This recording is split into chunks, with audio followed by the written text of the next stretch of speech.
This is News Today with WDW News Today. I'm Eric Morton of WDWNT.com. I'm filling in for Tom Corliss, and I'll be honest, this is going to be for a while, for a couple weeks maybe, because Tom is on a plane right now on his way to Japan. We know how much Tom loves Tokyo Disney Sea, Tokyo Disneyland.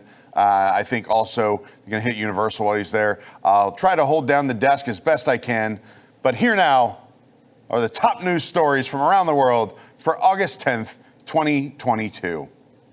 The full schedule for the 2022 D23 Expo has been released. The Expo takes place in Anaheim, California this year from September 9th to September 11th. There are far too many things to list here, but you can check them all out at WDWNT.com. D23 Expo is sold out, but you can stay tuned here to WDWNT for live coverage and comprehensive coverage of the event. A new 50th anniversary partner statue pressed penny is now available at Disney World. It features a silhouette of the partner statue depicting Walt and Mickey Mouse in front of Cinderella Castle. Walt Disney World and the 50 logo are above the castle. Below the silhouette, it reads, "The world's most magical celebration." It's available at the Main Street Firehouse for $1. Get ready to party 90s style and dance the night away in Tomorrowland as two new offerings have been announced for Mickey's Not So Scary Halloween Party at the Magic Kingdom.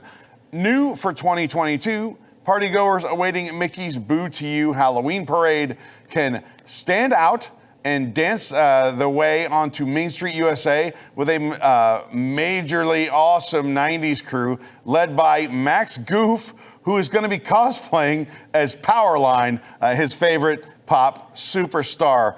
Also new this year, we're doing it like the zombies do at the ZOM-BEATS Bash. Join zombies and cheerleaders at Cosmic Ray's Starlight Cafe as they bam out to music inspired by the Zombies original movies on Disney Channel.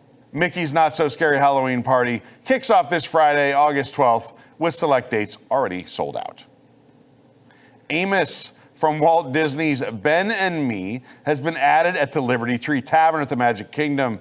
As the 50th anniversary of the park continues, the Magic Kingdom is seeing a lot of new decor added to give it more character and more personality. It all began with a Figaro statue added over there at Pinocchio Village House. And then it continued with teapots and cups outside the Mad Tea Party. Dalmatian puppies were then added to the firehouse. And now a slightly more obscure character joins in from the company's rich library at the Liberty Tree Tavern. Ben and Me is a 20-minute, then later it was a 25-minute animated short based on the book of the same name by Robert Lawson. It was released on November 10th of 1953 alongside The Living Desert. It recalls the tale of Amos, a mouse who apparently achieved many great things for which Ben Franklin took all the credit. Amos is voiced by the legendary Sterling Holloway. Fittingly, Amos can be found in the Ben Franklin room of the restaurant, the second room on the left there. He can be seen atop a cabinet looking down at Ben Franklin's portrait. News Today is brought to you by the Sunshine Flyer, the new 1920s rail-themed transportation from Orlando International Airport to Walt Disney World Resorts. Start your vacation experience as soon as you step off the plane with motor coaches that create the atmosphere of old-fashioned passenger cars. No two vehicle designs are the same, and just in time for summer, kids ride free. If you book your new trip now through Labor Day, you can enjoy free tickets for kids and reduced pricing for adults. Tickets do not need to be used during this time frame. To reserve, visit sunshineflyer.com. Just a few days away from the first night of Mickey's Not So Scary Halloween Party, and the autumn decor keeps rolling in. Yesterday, we discovered new jack-o'-lanterns, Main Street themed scarecrows, and more. Outside the park entrance, a pair of jack-o'-lanterns appear on top of themed crates. Nearby is a giant pumpkin sporting leaves that sort of make a hat and bow tie. Other pumpkins can be found around the planter as well. Once inside the park, we found even more jack-o'-lanterns on display, including some outside City Hall and the Town Square Theater. Many of the pumpkins are on crates that read Harlick Farms Jack-o'-lantern seeds, proudly grown in Indiana and Missouri since 1886. Of course, Main Street is meant to represent Marceline, Missouri. Meanwhile, the entrance has been adorned with autumnal wreaths. The wreaths extend into the patio of Tony's Town Square restaurant. They sport a rainbow of red, orange, yellow, and green leaves to mark the changing seasons.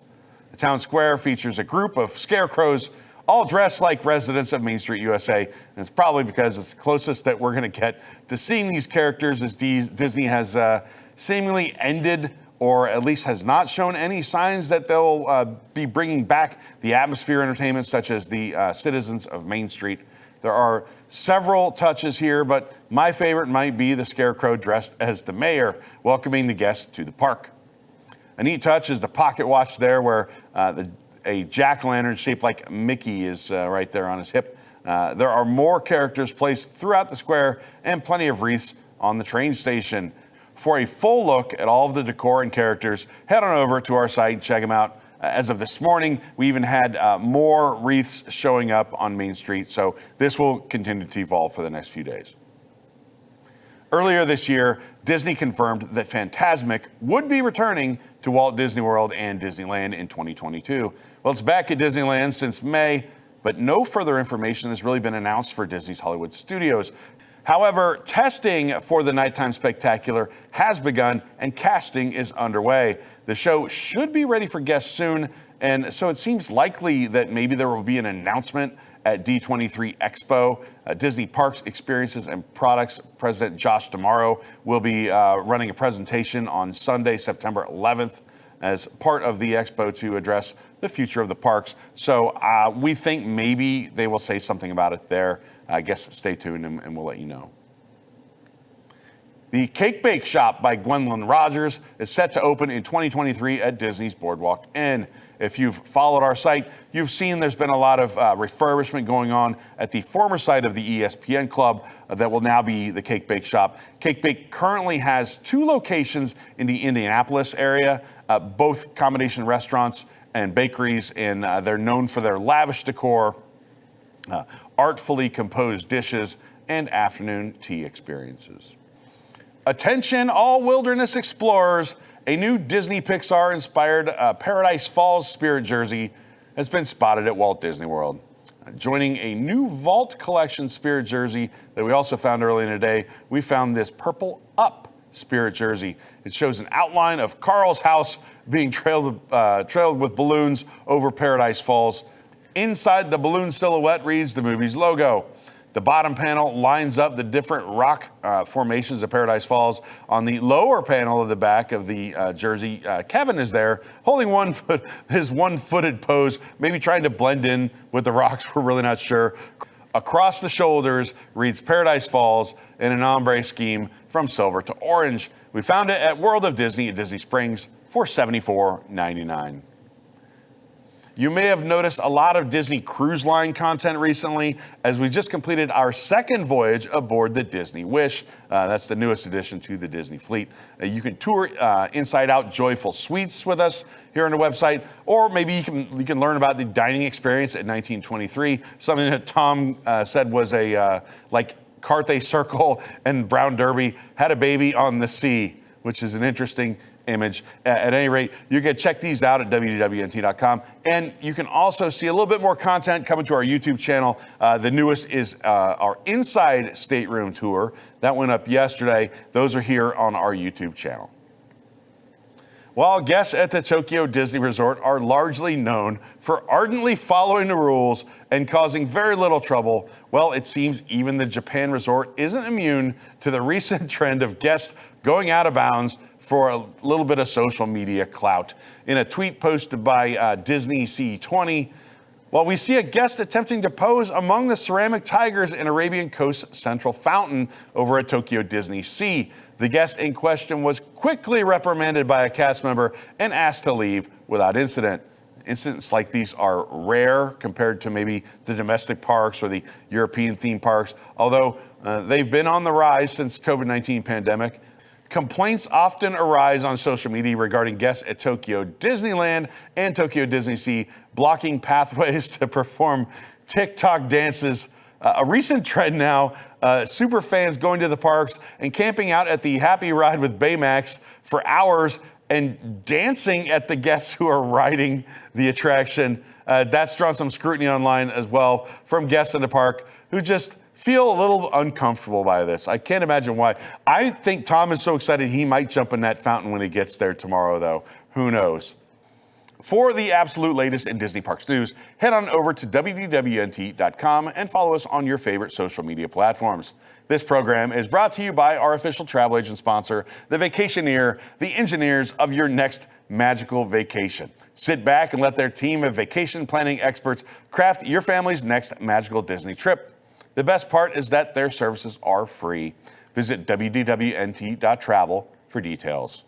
If you're enjoying the show, be sure to like this video, subscribe to WDW News Today on YouTube for more content, click the bell for notifications, and hit select all notifications so you never miss an episode of News Today with WDW News Today. You can also support the entire team behind this show by joining the WDWNT Interglobe Society at patreon.com/WDWNT. For the worldwide leader in Disney Parks news, this is Eric Morton saying enjoy the rest of your today and have a great, big, beautiful tomorrow. Now on WDWNT TV, it's Boxed In. Boxed In is a casually chaotic show featuring WDWNT personalities Eric Morton and Jill Diffendahl, unboxing Disney merchandise and viewer packages, along with a few friends and a bossy little Pomeranian. So smash that like button, subscribe and comment, and keep up with the new Disney merchandise releases, seasonal releases, festival merchandise, limited edition merchandise, wishables, pins, and more. Join us Fridays at 7 p.m. Eastern on WDWNT TV.